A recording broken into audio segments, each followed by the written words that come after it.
Bugun sizlar bilan tovushlar haqida gaplashamiz. Tovushlar mana shu 5 ta chiziqda joylashadi. Kalitlar uni balandligini bildirib beradi. Mana bu skripka kaliti, ikkinchi nomi sol kaliti hisoblanadi.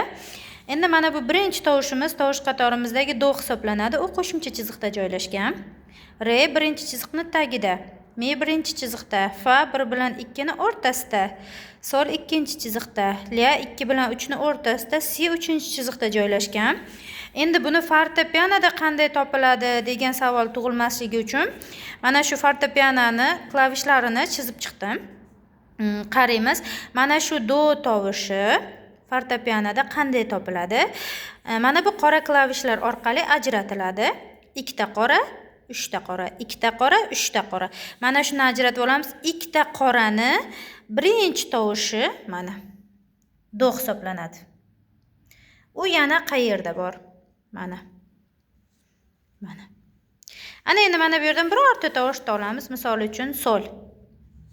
Mana bu do bo'lsa, do, re, mi, fa, sol. Mana 3 ta qora klavishni boshidagi ikkinchi tovush. Birinchi tovush 2 ta qora klavishni boshidagi do bo'lsa, 2 ta qora klavishning o'rtasida re, mi, 3 ta qora klavishning boshlanishi fa, birinchi oralig'i sol, ikkinchisi la, uchinchi tugashi si, sidan keyin yana qaysi tovush kelyapti? Do. Demak, notalarda tovushlar qanday joylashadi? Fortepianoda qanday joylashadi? Tushunib olgan bo'lsangiz xursandman.